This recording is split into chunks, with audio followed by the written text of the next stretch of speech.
Hey everybody, welcome to Test Chamber. I'm Matt Miller. I'm joined by Joe Juba. That's me. And we are taking a look at Xenoblade Chronicles X.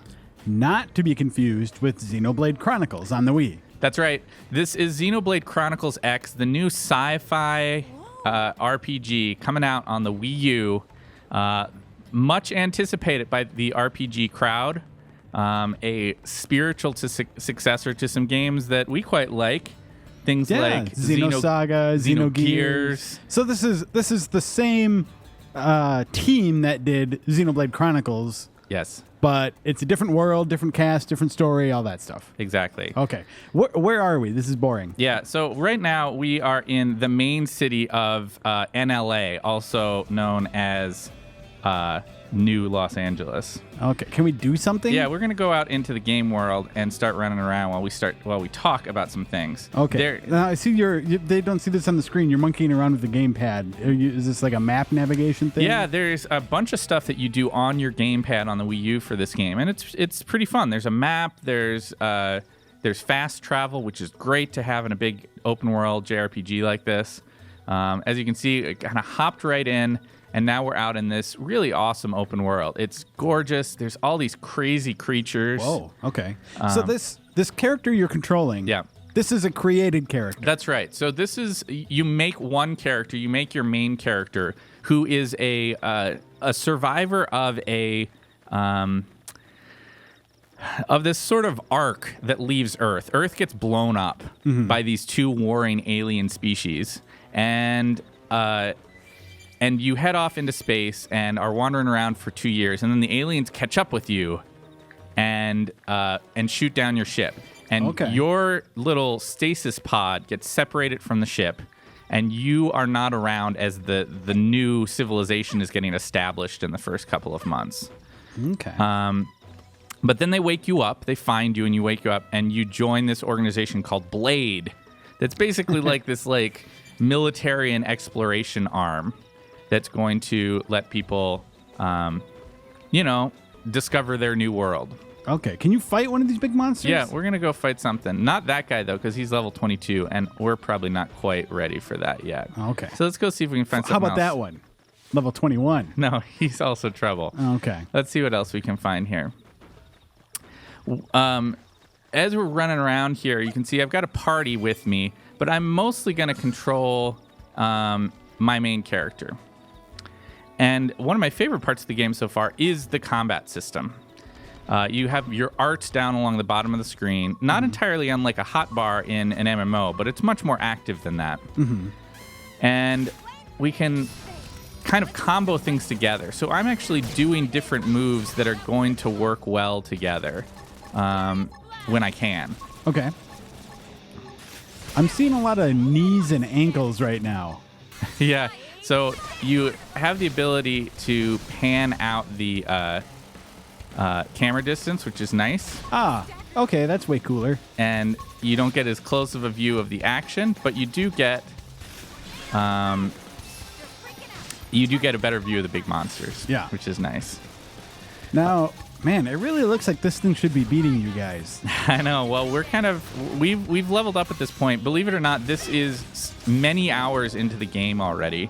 But it's a really, really big and really complicated game. Yeah. I wouldn't necessarily point people towards this game who've never played an RPG before. What about if you only have a few hours a day to put into a game? Well, if you only have a few hours a day, that'd be fine, as long as you have the next 7 months free. I was reading something about from Japanese import impressions on this game that it's 70 hours long. I can believe that. I'm not that far yet, but look at this monster. That is awesome. Yeah, that looks really cool. I'm not going to fight him. He's level 53. But, it's just really cool. And so is this world. You can actually see back the crystals that are popping up out of the ground are where the habitat module of New LA kind of crashed down onto the planet of Mira. Mm-hmm. And then you're kind of going around this whole world. And all of these places you see you can go to, even those big cliffs that are way up there, you can go up there. There's monsters up there to fight. Now, we can't go up there yet because we don't have a Skell. Skell is the mecca that is the centerpiece idea of this game. Gotcha. So now, okay, but you're pretty far into this, and you don't have one of those yet. No. Okay. I think I've heard it said that they want it to feel like you're getting your first car when you get your Skell. I guess I can see that because, like in the old Final Fantasy games and stuff, it's like you usually have to be a pretty good way into the game before they give you the airship or something. Like to make it feel like a good upgrade, you sort of have to know what normal traversal's like, right? Yep. And I get the sense, based on what I understand about the game, that once I get the Skell, a lot of this ground game stuff is going to become a little bit irrelevant. And so I'm kind of glad that I have some time to wander around the world. As you can see, I've been doing some jumping and sprinting and stuff like that. Yeah. And that would really be lost once you get the Skell, because I'm pretty sure you can kind of just fly around at that point. Or aren't there different models of them? Like I think different models can fly and other ones can't. I don't know. I believe that is the case, but again, I'm not that far, so I'm not sure. But certainly eventually you're able to fly around and go places. Okay, so what we've seen so far is you wandering around in a big world, killing little monsters. Yeah. Well, large monsters. Which has sort of an MMO feel to it, except I don't know what's driving you. Like, are you doing a quest right now? Yeah. Or? I'm doing like 20 quests right now. Okay. I would say somebody who... you and I have both done this before, which is to go in and play an MMO and play it basically single player. Oh, yeah. Right? Yeah. I mean, this is something I think a lot of people do because they're interested in the exploration of a big world and cool characters and stuff like that. But they're not. They hop into a game maybe that they don't have any friends who are playing or something like that. And that's just what you end up doing. Mm-hmm. This is kind of a game that is targeted to that kind of a person. There are multiplayer elements to this game that have not yet opened up as of the time that we're doing this video. Oh, right. But generally speaking, it is a big single-player RPG. It's a big open-world single-player RPG. And so you're doing a lot of kind of like wandering around in a big open world. If the idea of doing what I'm doing right now is like, oh my God, this is so boring. This is probably not the game for you. All right, so if you don't like wandering around large areas and killing a certain number of monsters or something. Yeah, I don't think this is what you want, because you have story missions, which we're not going to show today because that would be spoilery. Okay. But you also have, and this is the first of many times we're going to be looking at the menu system in the next few minutes. Okay. You have these missions. You get these basic missions. And these are just things that you can go around and go do. So, like, if we wanted to, like, do this one and track it, we could find one clump of cleansing moss in Primordia, which is the continent we're on right now. Okay. Or we could gather 3 acorn abacuses in the same place. Or we could go over to Oblivia and find these things. So there's lots of fetch quests. What do you get when you do them? Is it just XP or? Yeah, so you can see over here, you're getting rewards, you're getting money. Sometimes you're getting new outfit elements, right? Is there anything that helps you, like, because I mean this is a big list of missions that you have to do. Is there anything that helps you, like, prioritize one over the other? No. Like, you don't know which ones are better or worse to do? No, in fact, one of the things I don't love is that, like, there's often not a super clear sense of even what the difficulty is on it. When you pick them up, it gives you a star difficulty of how hard they are. But you can't see that here? I have not been able to find it. If it is there, which I think is very strange. And so I make a point just to take missions that I feel like I can go do. Yeah. Right? Yeah. And then I just set them. Now, they do have a nice thing you can do. Let's see if I can figure out how to do this. So if we set the navigation for Archibald the Revolutionary, I can then go back out into this screen, and I can actually get a little follow ball that's going to take me to where it is. Oh, that's handy. It is very handy. You've got a sprint. You swim really fast. Okay. Olympic level swimmer here. I was going to say that follow ball doesn't do you much good if you can't get in the water. And one of the things I can't show you guys, which is unfortunate, is we've got all this stuff on the gamepad. So right now I'm tapping the gamepad. I'm going to one of my preset locations that is actually close to where it's marked on my gamepad. Okay. That this monster is at. And then I could, like, run down towards them. And one thing to bring up, like, it seems like that load screen there, that fast travel went pretty quick. Are you, I don't know if this is impacted by that or not, but are you working with those patches? Like, the Nintendo Direct just announced that, like, prior to the game's release, you can sort of preload some like 4 different patches that speed up various loading times. Yeah.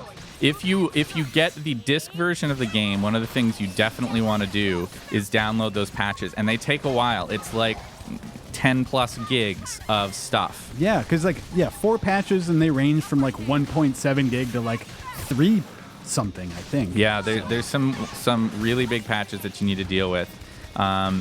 And they make the loads fast. I have with the data packs in, I've had no complaints about the load times in this game so far, which has been nice.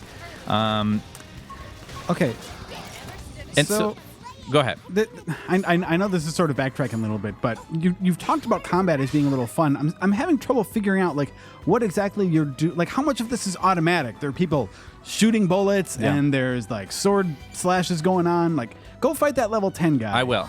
First thing I want to know what's happening. Yeah. So let's do this first. Let's go to party, and we're gonna actually change my class for a minute.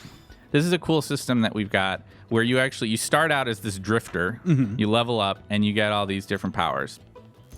But then you choose between going striker, commando, or enforcer. Okay. Striker's the easiest to wrap your head around. It's a pretty straightforward like mix of offense, defense kind of a thing. And it provides HP and melee attack bonuses. Yes. So let's change class back to this guy, and we'll kind of see how things go. So I've just targeted this enemy, and before we go in, let's talk a little bit about the arts at the bottom of the screen. So you can see they're actually crossed out when I'm out of range, or for some other reason I can't enact them. But there's all sorts of different things that are going to look familiar to people who play MMOs or even some other RPGs. Like I've got a taunt here. Okay. This is a thing. There's a lot of sort of combo kinds of attacks. So for instance, here's Assault Hammer. Deals damage, also inflicts topple, which sort of knocks the enemy over. Then this deals thermal damage, inflicts blaze, plus versus toppled targets, it boosts damage. Okay, so you want to do that after. First. Right. Okay, yeah. Similarly, here's my taunt, and this is a thing, when taunted, boost damage. So you're just navigating those skills with the D-pad. Exactly. And then you handle your sort of like movement and camera on the sticks, right? Right. Okay. Another thing to note is above where the arrow is on my screen right now, where like down on the arts bar, you can actually see both my weapon, which I can change at will between my melee and my ranged. Yeah. As well as what the target is. Like, you see how it's showing that I'm on its side? Yeah. That's important. Like, some of the arts that I have might target a particular front, side, back. Okay. You can even target appendages in some cases, although that's sort of an advanced level of play. Now, when this all comes out in practice, it looks crazy, right? Okay. It just like... So now he's toppled, right? Now he's toppled. Now I'm doing that one that's for toppled. Now I'm going to taunt him. Now I'm going to do the thing that once he's taunted, that's bad for him. This is going to lower his physical resistance. This is going to put on an aura on me. And then this is going to do a thing that's boosted with an aura. But now he's dead. Okay. So you're controlling yourself during all that. Do you direct your party members at all? You do have the option to give orders. But it's not really a thing you need to mess with in the early game. I've done very little of it. Okay. But you can. So if you want to see here, like, we can target this guy. I can pull up issue orders. Okay. And these are pretty standard, for people who've played JRPGs. Yep. This is sort of a known system. Right. That makes sense. You also have a thing where you can... You can go and, oops, I want to get rid of this target so I can pull up my main menu. You also have this thing where you can go in and you have soul voices, and these are sort of conditional effects you can put. So that, like, when, and these are preset, by the way. Like, you can change them, but they're going to be already set to be valuable. Okay. Right out of the gate. So this one's like, when I draw ranged... I'm a little overwhelmed right now. You're telling me, man. Think about diving into this game without any guidance for the first time and no guides online or anything like that. When you open this menu for the first time, it looks like this. This isn't something... That is what it looks like, exactly. Okay. And they slowly indoctrinate you into the game systems as you play.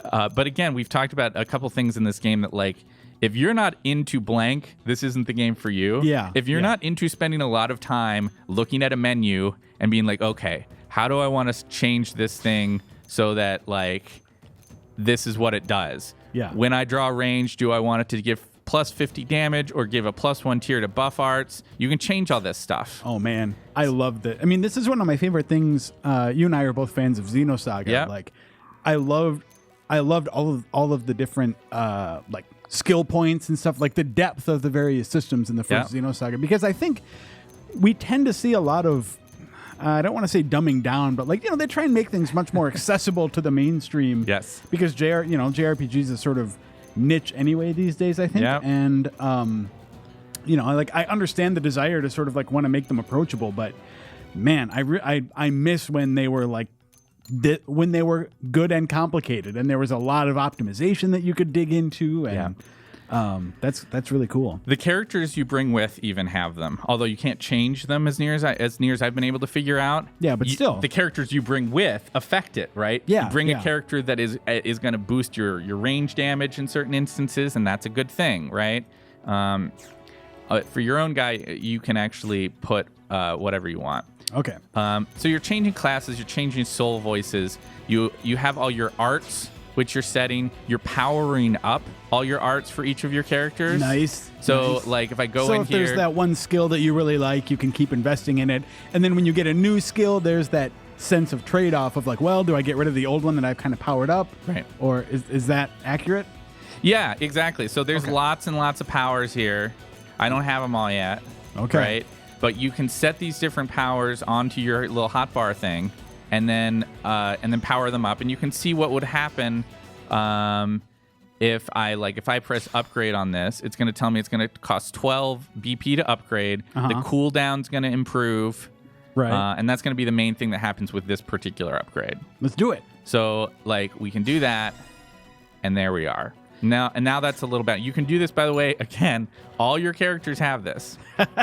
A lot of time in the menu setting all this stuff up. What are your powers you like? How do you want to synthesize your different characters? What characters do you want to bring with on a mission? Man, that would scare some people off, and that just gets me more excited for this. It's cool if you're into it. Can we go back to the quest that we were doing? Yeah. So slay Archibald the Revolutionary at Primordia's Biano Lake while it's raining. And so that one's going to be tricky. Because it's not raining. So let's see if we can find one. Let's just look through here and see if we can find one that is doable. This one might be doable, or it might be too hard, but let's find out. What do we got to lose? Nothing. We're going to, if we die, we'll get to show off what happens when you die. So the other thing that I was wondering about with this, I mean, so we dug into a lot of the systems and complexity and stuff there. What's the story like? The story is pretty straightforward, but it's not bad. It's basically the idea that you are the last survivors of humanity. You're on this new planet that you're going to try to make a home for yourself. And most of humanity got split off in stasis pods, right, in this separate part of the ship. And so like the military, most of the military and the people who were like running the ship have landed in this one place. Okay. But most of the civilian population is missing. And so we need to go and try to find them. All right. And that's what we're doing. There's not a lot of story missions, which is a little bit disappointing to me so far, in that like I'll do a single story mission. By the way, this is just a guy who I could go take a mission from right now. I'm not going to do it because we're on this other plan. Yeah. But like you can see there's all sorts of monsters dropping down on me. Let's take this guy out. And so you do a story mission, and then you're like, okay, well, I can't do another story mission for a while. And the story missions take, Why can you not do one for a while? Because they're gated. You have to complete certain other missions first. Okay. And even if you were complete with those missions, sometimes you're underpowered. Okay. Or you haven't surveyed enough of the world yet. One of the things we haven't talked about a whole lot is that you may have seen some like laser beams shooting up from the ground at a couple points as we've been wandering around. Yep, I sure have. And those are spots where you set down probes. And the probes not only are how you expand your exploration sphere for humanity, But there's also this system whereby you can put down special kinds of probes, and oh my God, Joe, you're gonna love this. It leads to a ticking system for how you get money and mining resources over time. Kind of like the way Assassin's Creed does it. Yes. You mean? Okay. And so you put down certain probes, like a mining probe, you might put down on one particular spot because that has good, like an A-level production. Yeah. Right? And in another place, you might put down a research probe, which is going to get you more money because there's more sightseeing spots there or something weird like that. Yeah. Right? So you're choosing, you actually see when you find these spots, the different the different things you could do with any given location. Mm-hmm. And that sounds pretty great. Yeah, and so that's pretty fun. But that's another way that they gate content for you. They often say like, okay, you can do this mission, but only after you have surveyed 20% of Primordia, this continent. Okay. So the impression I'm getting from you is that maybe that kills the momentum a little bit in terms of the story, though? Thus far, it has. I'm hoping that as I get deeper into the game, the pace starts to pick up a little bit with the story. Mm-hmm. I don't have any indication that that's the case, though. I mean, with a 70-hour path, it's probably not too dense story that whole way. Now, that said, unlike, let's say, a bad MMO that's just too grindy, like you do one thing and then you can't go do anything else interesting until you grind like 40 monsters. Right. The missions and the exploration that you're doing in the meantime here in Xenoblade is fun. You know? Mm-hmm. Like, it's interesting to explore this world. It's beautiful. The monsters have really creative designs. You're looking forward all the time to getting your mech. And once you get it, I'm sure that's going to be a lot of fun because it's a whole different set of upgrades and things like that. You have a city that you're returning to where you can try to level up your connection to different arms manufacturers, mm-hmm. and by doing that, you get better equipment that you can buy. You're leveling up your blade status, which gives you better field capabilities to like do things like what I just did, right? Like that was a low level one, but there's some that like I could have come across this and it said like it could have said like, oh, you need field status level 3 with this particular skill. Okay. Where's Desdemona? Desdemona. We're supposed to kill Desdemona, the subterranean. Well, I'm looking for her. She's supposed to be around here The somewhere. subterranean. Is there like a cave or something nearby? Maybe. So do the monsters, do they like aggro you or not? Some do, some don't. Because, okay, it seems like a lot of them are just sort of letting you do your thing. I'm looking to see if there's a cave entrance here, but I don't see it. I haven't done this mission. This is live TV, folks. Oh, yeah, see right there. There's somebody who like saw me and wants to fight me. Well, it's not the end of the world if we don't kill Desdemona. I think we kind of get the basic, structure anyway. Yeah, I mean, I think I've been surprised. I mean, I guess I'd say in summary that I've been surprised by the complexity of this game. This is a really deep, really involved game that's maybe a little bit more grindy than I would like it to be. But it has a lot of options for customization. It scratches that kind of open world exploration itch mm-hmm. in a way that many JRPGs have failed to master. Yeah. And I appreciate that. You know, like I feel like this is a game that has learned some things from North American RPG development, but it also hasn't lost touch. Oh, those guys are going to kill me for sure. Hasn't lost touch with its JRPG roots, right? Like, I mean, it still feels... we're not looking at some of the story stuff, but the story stuff has that kind of vaguely cheesy Japanese RPG kind of quality to it. Yeah. Not necessarily in a terrible way. I want to hop back real quick and show you, a couple other things back at NLA. The city that you're in. So is NLA like... Oh, well, okay. First of all, you're still on early impressions. Like, we're not... You don't even have the mech yet, so... opinion can fluctuate one way or the other still. Absolutely. This is, I mean, we're not like, I'm not far enough in this game to offer any concrete opinions about how things are with this game definitively. Apart from the fact that you seem to be liking it so far, and there are some good and bad to take with it. There's a lot here to play around with, right? Like you can get a sense of like the missions. I mean, these are all missions that I can go grab. There's so many missions. and you finish one and you go back and it's like, oh great, there's more missions that have shown up since I have been here. As you can see, I've mostly taken low level ones so far because I'm not that high level yet. Yeah. That said, I am like 20 hours into this game. I mean, I feel like I'm at the beginning of the game, but I am like a long way in. Like an MMO does seem like a much more accurate like comparison than most RPGs. Yep. You've got 20 hours into an MMO. This is about where you might expect to be. Yep. You can do things like this where you're like investing money in the different arms manufacturers. Or by wearing their gear, you're leveling up with them. Weird stuff like that. You can upgrade your different equipped gear, right?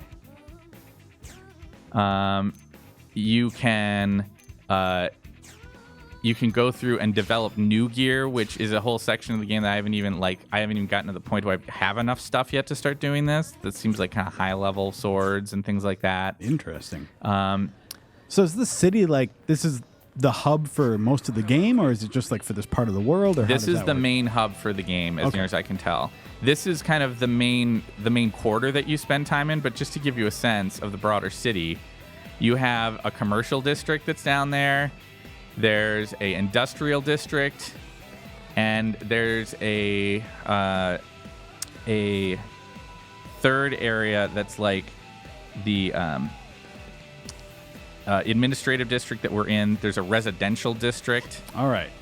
So it's a big place, and you can take a transport to each of the different areas. You can see kind of the residential area down there with a church and. Yeah. Can you jump down there? Let's find out. Do it. Now I know I can't take damage from falling. There you go.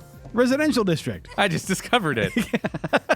Yeah, I've spent most of my time so far wandering around doing the actual administrative district level progression. But as you can see, there's missions I can pick up down here as well. I wonder if people are weirded out by seeing like a troop of heavily armed military warriors just like hanging out in front of their cathedral. It's probably fine. Yeah. I think that seems like a really good look at the game. Yeah, I think you should have a sense now of whether this is something for you. It does feel like it's a surprising, like its predecessor, Xenoblade Chronicles. It's a surprising game to have on Nintendo's system in some ways. Mm-hmm. I don't know that the Wii or now the Wii U has exactly been known for high complexity, low accessibility titles. I don't know that that's what you'd highlight the system for. Right. That's what this is, though. Like, this is a hardcore, complicated role-playing game, deeply rooted in old-school Japanese RPG tropes and ideas, and it's pretty fun. But, go in with your eyes open about the complexity that you're facing. Otherwise, you're likely to start the first few hours and be, like, completely overwhelmed. Yeah. And lastly, like, if you didn't play Xenoblade Chronicles, just to emphasize, like, this is a new game, new story. You don't need to have played any of the previous Xeno games at all. That is absolutely true. Okay. You should not feel warded away because you haven't played Xenoblade Chronicles. They carry over some of the gameplay style systems, but even that they try to explain as you go along. You should feel totally fine about hopping in, checking this out. One of the cooler sort of sci-fi themed RPGs that I think you could find right now. So if that's your thing, you should consider checking this out. That is my thing. Thanks for giving me a look at it. Absolutely. And thanks everybody out there for watching. We will see you next time.